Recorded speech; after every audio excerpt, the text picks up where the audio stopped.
तीतर एक ऐसा परिंदा है जो अपनी ऊंची और तेज आवाज की वजह से मशहूर है। 400 ग्राम वजन रखने वाला ये परिंदा जब बोलता है तो इसकी आवाज आधे किलोमीटर तक सुनाई देती है।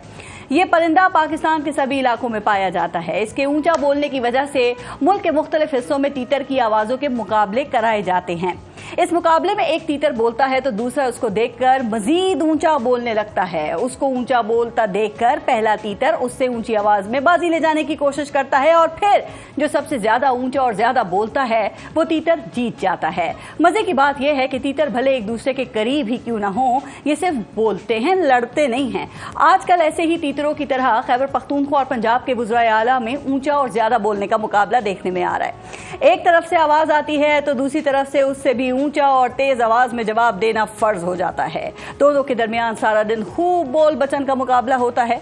ये अभी कल ही की बात है कि वजीर आला अली अमीन गंडापुर ने कहा कि वो अब फैसला कुन जंग के लिए निकलेंगे। वो घरों में ये कहकर जाएंगे कि अगर वापस ना आए तो उनके जनाजे पढ़ लिए जाए। बस ये कहने की देर थी कि मरियम नवाज की आवाज आई कि उनकी सियासत आखिरी सांसें ले रही है और ये दोबारा कभी इक्तदार में नहीं आएंगे। इस किस्म की बाआवाज़ बुलंद बयानबाजी सुनने वालों को ऐसी ही अच्छी लगती है जिस तरह तीतरों का मुकाबला देखने वालों को उनकी ऊंची आवाजें अच्छी लगती हैं। लेकिन यहाँ कोई तीतर है न बटेर, ये दोनों एक एक सूबे के वज़राए आला हैं और अवाम ने इनको बयानात के लिए नहीं काम के लिए मुंतखब किया है। अली अमीन गंडापुर साहब, आपके सूबे में गवर्नेंस का बुरा हाल है।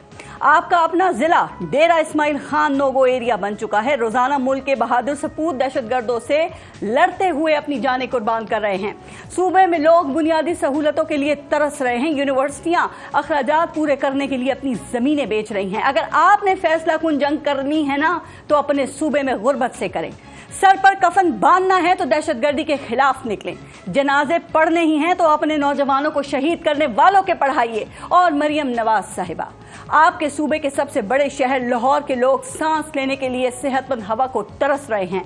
पता है ना कि लाहौर में स्मोक का राज है, तो किसी की आखिरी बारी होनी चाहिए तो वो ये स्मोक है। अगर किसी का दोबारा रास्ता रोकना है तो वो गुर्बत और महंगाई जैसे अजाब हैं। अगर किसी को खत्म ही करना है तो अपने मातहत सरकारी इदारों से रिश्वत और बद इंतजामी को खत्म करने। लोग आप दोनों वज़राए आला को अपने बयानात और ऊंची आवाज से नहीं बल्कि आपके अवाम के लिए किए गए जो अच्छे काम होंगे ना उनसे जज करेंगे। तो क्या ख्याल है कि पाकिस्तान की दो अहम सूबाई हुकूमतों के सरबराह इस बयानबाजी से बाज आकर हकीकी कामों पर भी तवज्जो देंगे?